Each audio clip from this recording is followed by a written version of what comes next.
नमस्कार मित्रांनो, मी किरण पाष्टे आणि आपलं स्वागत करतोय आपल्या मराठी यूट्यूब चॅनलमध्ये। तर आज माझ्या गाडीला म्हणजे याच महिन्यामध्ये 2 वर्ष कंप्लीट झालेत, तर त्याचाच रिव्ह्यू तुमच्यासमोर आणणार आहे। किती मी हालाकीच्या परिस्थितीत या गाडीवर प्रवास केलेला आहे किंवा काय ते।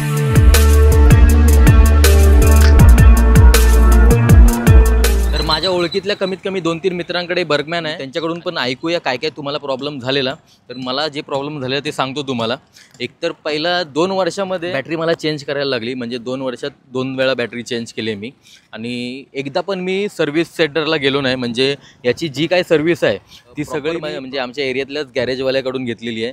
कारण सर्व्हिस सेंटरला गेलो ना पूर्ण दिवस घालवतात आणि एवढा टाईम आपल्याला नव्हता की दिवसभर गाडी ठेवायची, तेवढं नव्हतं माझ्याकडे पेशन्स। त्यामुळे मी सर्व्हिस सेंटरमधून न करता आपल्या गॅरेजवाल्याकडूनच केलेलं आहे। मेन प्रॉब्लेम जो टोटल बॉडी असते ना आतली याच्यामध्ये सीटच्या खाली, तर त्या टोटल बॉडीचा खूप मला प्रॉब्लेम आला। म्हणजे गाडी चालवताना अचानक आहे ना स्पीड वाढायचा गाडीचा, म्हणजे फास्ट असायचं ना ते थ्रोटल बॉडी। म्हणजे मला सारखं गॅरेजवाल्याकडे जायला लागायचं त्यासाठी की बाबा बघ असं झालंय, आता फास्ट झालंय मशीन ती।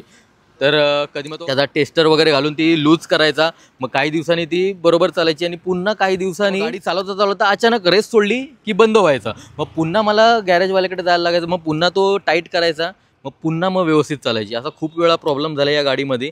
आणि असा सेम प्रॉब्लेम जर तुम्हाला पण झाला असेल नक्की कमेंटमध्ये सांगा, किंवा या व्यतिरिक्त तुमच्या गाडीमध्ये काय प्रॉब्लेम असेल ते पण सांगा, की येणाऱ्या फ्युचरमध्ये बाकी लोकांना पण समजेल। रायडिंगसाठी खूप भारी आहे गाडी, म्हणजे मी आत्तापर्यंत जेवढं रायडिंग केलं आहे याच गाडीवर केलं आहे, गावाला गेलो या गाडीवरून। आणि दुसरं अजून एक महत्त्वाची, या सीटबद्दल, जेव्हा मी सिलिकॉन सीट टाकलेली आहे गाडीमध्ये आणि महाराजा सीट लावलेली, तर हा कवर आहे पावसामुळे त्यामुळे समजणार नाही, महाराजा सीट लावलेली, तर 4000ची होती सीट। आणि मला वाटलं थोडंसं व्यवस्थित वाटेल, म्हणजे गाडी चालवताना एकदम आरामदायी वगैरे वाटेल, पण असं काहीच वाटलं नाही।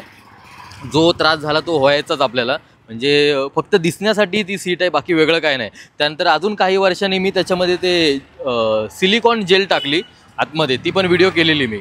तर त्या सिलिकॉन जेलमुळे पण काहीच असं वेगळं फरक नाही पडलं मला।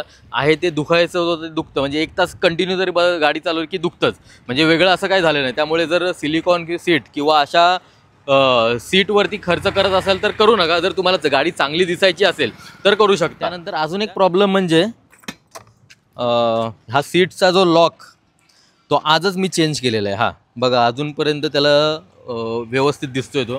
तर म्हणजे आधी 2-3 वेळा मध्ये मला म्हणजे प्रॉब्लेम येत होता की ओपन करताना पटकन उघडायची नाही, आणि आज 2 दिवसापूर्वी ओपनच राहिलेली गाडी, तर 2 दिवस तशीच होती। मग आज गेलो गॅरेजवाल्याकडे आणि गॅरेजवाल्यांनी डायरेक्ट ते चेंज केलं। 200 रुपये झाले खर्च, एवढं काही महाग नव्हतं, त्यामुळे स्वस्तामध्ये झालं।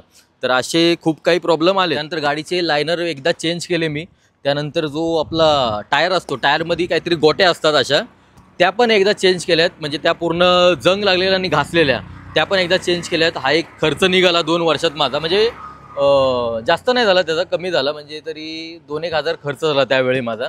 त्यानंतर अजूनपर्यंत काही वाटत नाही खर्च, बाकी एवढाच खर्च। मेन सगळ्यात जास्त प्रॉब्लेम मला तो थ्रोटल बॉडीचा वाटतो, म्हणजे अचानक फास्ट होते गाडी, अचानक स्लो होते, किंवा रेस सोडली की बंदच होते, असं आहे। आता तर व्यवस्थित चालू आहे, अजून थोड्या दिवसांनी पुन्हा तो प्रॉब्लेम देणार। म्हणजे मी जेवढे पण माझे बर्गमॅनवाले मित्र सगळ्यांना सेम प्रॉब्लेम आहे। कॅमेरा पकडलाय संतोषनी, त्याच्याकडून ऐकूया आपण त्याचा काय मत आहे। मला जवळजवळ 1.5 वर्ष झालं मी बर्गमॅन चालवतोय। जर किरणनी जे सांगितलं ना, सेम प्रॉब्लेम मी फेस केले। जसं की थ्रोटल बॉडीचा तर सगळ्यात मेन प्रॉब्लेम, एक्सिलेटरचा। म्हणजे मला असं एक वेळेस अशी आलेली की बस बाबा आता नको यार ही गाडी, आपण इलेक्ट्रिक वगैरे घेऊ, एवढा वैताग आला होता। मग शेवटी मी सर्व्हिस सेंटरवाले पण एवढे गंडवतात ना, जसं किरण बोला की सर्व्हिस सेंटरमध्ये जाऊच नका, बेस्ट आहे जाऊच नका। पण आता कसं आहे, BS6 इंजिन्स आहे, सो तुम्हाला ते कम्प्युटरमध्ये ते लावून ते तुम्हाला ते सगळं चेक करावं लागतं। सो सर्व्हिस सेंटरला जा, आणि तिकडे यांचं 5 वर्षाची वॉरंटी आहे। एनी पार्ट जर चेंज करायचं ती वॉरंटी नक्की काढा, कारण 5 वर्षाची वेगळी येते। अरे म्हणजे आपल्या गाडीवरच येते की गाडीची 2 वर्षाची आहे, त्यानंतर जर तू काढलीस ना त्यांचे काहीतरी 1500 रुपयाचं फक्त। मग त्यामुळे मला फायदा झाला। माझी थ्रोटल बॉडी ते पूर्ण दिवस लावतात त्याच्यामध्ये, ऑप्शन नाही आपल्याकडे, कारण त्यांच्याकडे पण एवढ्या गाड्या झाल्यात ना मार्केटमध्ये, लोकांनी एवढे बर्गमॅन विकत घेतल्यात ना। सो एवढ्या मी जेव्हाही जातो बर्गमॅन सगळीकडे बर्गमॅन। मस्जिद बनवला जात असेल सारखं आणि कुर्ल्याला, म्हणून तुला वाटत? मला असं वाटतंय माझ्या ऐरोली एरियात मस्जिद नंतर झालं की काय एवढ्या बर्गमॅन आहेत। सो तुम्ही सर्व्हिस सेंटरला जाल ना, 5 वर्षाची वॉरंटी काढा, सगळे पार्ट तुम्हाला फ्री ऑफ कॉस्टमध्ये रिप्लेस होणार. माझी थ्रोटल बॉडी मी चेंज करून घेतली, त्या दिवशीपासून आजपर्यंत मला जवळजवळ 4 महिने झाले, काही त्रास येत नाही, मस्त मी गाडी चालवतोय, इश्यू होत नाही. टोटल बॉडीचा तसा जर तुम्ही थ्रोटल बॉडीचा पार्ट 4,500 रुपयाचा आहे, पण मला 0 रुपीजमध्ये झाला, कारण मी त्याचं ते इन्शुरन्स काढून घेतलं तर 5 वर्षाचं बॉडी 1,500 रुपयाचा इन्शुरन्स आहे मी काढला तेव्हा. सो तुम्ही ते काढा आवर्जून, 5 वर्षासाठी येते आणि त्यामुळे तुमचा एवढा मोठा खर्च वाचेल, लगेच वाचेल. आणि सेकंड प्रॉब्लेम येतो की पाठचा टायर छोटा आहे, त्यामुळे त्याचा कधी कधी ना पुढचा ब्रेक एवढा जाम झाला किंवा मारला ना पण पुढचा ब्रेक तर माणूस डायरेक्ट पडतो माणूस. सो मी पडलोय 2-3 वेळा, सरकलोय डायरेक्ट. मी पण एक वेळेस मजबूत पडलोय, स्लो स्पीड वरूनच पडलोय, त्यामुळे काही जास्त लागलं नाही. सो तो एक मला तो आधीपासूनच होता, पण काय करू, आपल्याला आवडलेली गाडी तर घ्यायची होती आणि चालवायची होती. आता सगळ्यात भारी गाडी ही दिसते, त्यानंतर हायरॉक्स. पण ही आपल्या बजेट तेव्हा ट्रेंडिंगला आली होती आणि 2023 सगळ्यात बेस्ट सेलर होता, तो घेतली होती. तो एक बाकी यात एवढं हे नाही वाटलं. माझा लॉक अजून तरी चांगला आहे, कारण किरणला 6 महिने पुढे झालेत, त्याचे 2 वर्ष झालेत, माझा पण होईल, कारण एवढ्या वेळा आपण तो झाल्यानंतरच माझा लॉक खराब झालाय. कारण आपण एवढ्या वेळा ओपन करतो ना, तो डायरेक्ट इथून ओपन होतो पुढून, त्याला असं पाठीच्या बाकी स्कूटीसाठी पाठी नाही, आपलं मेन स्टार्ट करतो इथूनच आहे. सो तो खराब होणार आहे माझा पण, मी पण बघितला. तो हा मी मेजर प्रॉब्लेम फेस केला आहे. बाकी परफॉर्मन्स मजा येते चालवायला, भारी वाटतं.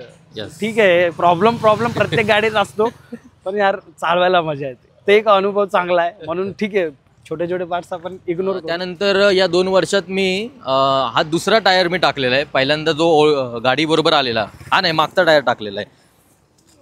हा मागचा टायर मी टाकलेला आहे. पहिला पुढचा टायर आहे तो तेव्हाच आहे, अजून तो चालतोय. मागचा जो होता पंक्चर होऊन तो खराब झालेला, खूप खड्डे पडलेले, त्यामुळे तो चेंज केला. बाकी तो ग्रिप वगैरे आहे तशीच होती. त्यानंतर आपला नितीन पाष्टे म्हणून एक मित्र आहे, त्याने पण टोटल बॉडी चेंज केलेली, त्याला पण चांगला मजबूत खर्च झालेला. आणि मी पण त्याचा बघून गेलेलो मग चेंज करायला, पण माझ्या गॅरेजवाल्याने सांगितलं अरे ते सगळं साफ बीप करून होतं का, मग त्याने सगळं काढून साफ बीप मस्त केलं आणि चालू आहे व्यवस्थित. म्हणजे तो आता अजून प्रॉब्लेम नाही येत आहे मला. कधी कधी होते, कधी फास्ट होते, स्लो होते, तो प्रॉब्लेम आहे, पण बघूया अजून किती चालते.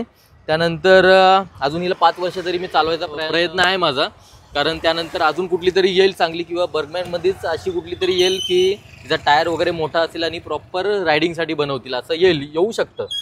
किरण मला एक सांगायचं आहे, 2022 नोव्हेंबरच्या नंतरच्या गाड्याचा काहीतरी इश्यू झाला होता, यांनी रिकॉल केला होता गाड्या. हो बरोबर. हा जवळजवळ मोठा युनिट सेल झाला होता, त्यात माझी नव्हती गाडी, पण त्यांनी सर्व्हिस सेंटर मध्ये जाऊन त्यांनी काय तो बग होता त्यांचा तो सॉल्व्ह झालेला. हो झाला होता. आणि ते पण जरी करायचं असेल, मला तेवढा टाइम नाही की तिकडे जाऊन त्याला हे करायचं. मी खरंच गॅरेज वरून करून घेतलं असतं ते काम. गार्ड मी लावून घेतलेला. हा गार्ड एवढा भारी आहे ना, म्हणजे गार्ड आहे स्वस्तातलाच घेतलेला, काहीतरी 2,500 खर्च झालेला, पण या गार्डनी पण खूप खर्च काढला माझा. हा बघा, हे नाही या साईडला नाही, हा बघा इथे हा तुटला, सारखाच तुटतो हे. त्यानंतर हा एक तुटला, इथे एक तुटला, त्यानंतर इथे एक तुटला. गार्डचा जे हे आहे ना आपला, त्याचा जॉईंट, एवढ्या वेळा त्याची वेल्डिंग तुटले ना, प्रत्येक वेळी 100 रुपये मला द्यायला लागले. होता 2,500चा, आणि त्याला वेल्डिंगलाच वेगळे मी कमीत कमी 600-700 रुपये खर्च केला असणार, कारण त्याला गॅस वेल्डिंग लागतं. त्या गार्डमुळे जेव्हा पण गाडी माझी पडली ना, गाडीला काहीच नुकसान नाही झालंय, कारण ते गार्ड जाड असल्यामुळे आहे ना, पडली की डायरेक्ट गाडीवर पडते आणि गाडीला जास्त नुकसान नाही होत. त्याच्यामुळे कमीत कमी 5-6 वेळा तरी पडलोय गाडीवरून, पण पडलोय तेव्हा स्लो स्पीडवर पडलेलो आहे, की मी 50-60च्या पुढे गाडी काय चालवत नाही, त्यामुळे स्पीड असताना मी पडलोय 10-20च्या स्पीडलाच पडलेलो आहे. पण गार्डमुळे खूप वेळा गाडी वाचले, नाही तर हे पूर्ण रिप्लेस करावं लागलं असतं मला. आणि जर बर्गमॅन घेत असेल तर हा गार्ड घ्या नक्की. गार्डमुळे तुम्ही पडलात तरी वाचणार. गाडी खरंच खूप चांगली आहे, मला मजा येते चालवायला. आता एक दुसरं प्लॅन चेंज करायचं आहे, जे आहे ते हा रेस वायर, कारण याला 2 वर्ष झाली. आणि माझी याआधी ही होती हिरो मॅस्ट्रो. दादरवरून निघालो, दादरवरून ब्रिज टू ब्रिज येत होतो आणि माझ्या ट्रॅफिक कमी होतं, म्हणजे प्रॉपर असं. तर माझ्या अचानक मनात आलं की आपण स्पीड फुल करू, तर मी स्पीड एवढा फुल केला ना, तर रेस वायर अडकून राहिली आणि हे फक्त फिरतंय. तर ती एवढी स्पीड झाली ना, म्हणजे कमीत कमी 80च्या स्पीडला ती गाडी, म्हणजे समोर कोण नव्हतं उडं. हा, अरे ब्रेक फुल दोन्ही ब्रेक दाबून गाडी चालवत होतो, आणि माझ्या पटकन लक्षात पण नाही आलं की चावी बंद करूया, कारण एक जरी हात सोडला की स्पीड तेवढाच वाढणार होता. त्यामुळे मी एकदम लेफ्टला घेत आणि शेवटी ना सायनपर्यंत आलो आणि सायनवरूनचा ब्रिज जो उतरलो ना पटकन, आणि समोर अचानक एक रिक्षावाला आला तर जो त्याच्या अंगावर गेलो आणि तो त्याला काय लागलं नाही, पण मी पडलो आणि गाडी तशीच चालू होती. तरी गेलात ना ही वर्षभरात ही चेंज करायचा बघा रेस वायरमुळे खूप प्रॉब्लेम झालेला माझा आयला, म्हणजे मरता वाचलोय. एवढा स्पीड झाला ना जो सांगू शकत नाही मी, आणि खूप घाबरलेलो तेव्हा. मग मी डायरेक्ट पडल्यावर चावी बंद केली आणि निघालो, गॅरेजमध्ये दिली गाडी, त्यांनी चेंज केलं तिथल्या तिथे. तर एवढा स्टंट करायला जाऊ नका कितीही दिसलं तरी, कारण तुम्ही कंट्रोल करू शकता तेवढा स्पीड ठेवा. आणि त्यावेळी रस्त्यात ट्रॅफिक नव्हतं किंवा मोठमोठे असे ट्रक नव्हते, म्हणून जर मोठमोठे असते आणि जर तिथेच मी जर पडलो असतो, स्लिप झालो असतो, तर खरंच काहीतरी तुमच्यासमोर नसतो कदाचित, आणि त्यावेळी मी व्हिडिओ नव्हतं बनवत. बाकी या व्यतिरिक्त तुम्हालाही काही प्रॉब्लेम आले असतील गाडीमध्ये तर नक्की सांगा, आपल्याला पण समजेल अजून कोणाकोणाला असे प्रॉब्लेम आलेले आहेत. चला आता निघूया. एका शूटसाठी आलेलो प्रॉपर्टीचं, ते झालं. उल्वेमध्ये आलेलो शूटसाठी, आणि इकडे उल्वेमध्ये जिथे तिथे फ्लॅटच असे फ्लॅट बनत आहेत, पण खड्डे एवढे आहेत ना तर आम्ही गाडी घ्यायच्या बदली इथल्या लोकांनी जे घेतील त्यांनी बोट घेतली पाहिजे तर ते चांगले त्यांच्यासाठी, कारण रस्ते चांगले करायच्या बदली ते लोक घरं बांधत चाललेत. पहिले रस्ते चांगले करा, मग लोक व्यवस्थित बघायला. अरे हा त्यातला तर खूप चांगला रस्ता आहे, मला तर वाटतं. हा, आम्ही हा रस्ता चांगला बघून इथं थांबवली ही व्हिडिओ शूट करायसाठी, पण तो जर रस्ता दाखवला असता ना, असं वाटलं असतं की बोट घेतली पाहिजे होती विकत. इथल्या बिल्डरांनी पहिले रस्ते चांगले करा, त्यामुळे लोक तुमच्यापर्यंत येतील चांगले. हो. आणि आता हा व्लॉग मला तो बोलला तुला पण करायचा याच्यात थोडासा पार्ट, तर मग किरणला सांगितलं 2 वडापाव 1 चहा ना किरण, तरच मी रेडी झालो, नाही तर मी नसतो रेडी.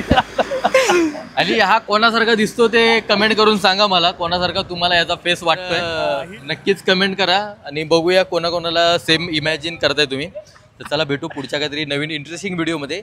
तरी बघूया, आता मला वाटते गावीच भेटूया आपण डायरेक्ट. चलो बाय बाय, टेक कर. किरणचा व्लॉग आज मी घेतलेला आहे, सो थँक्यू सो मच.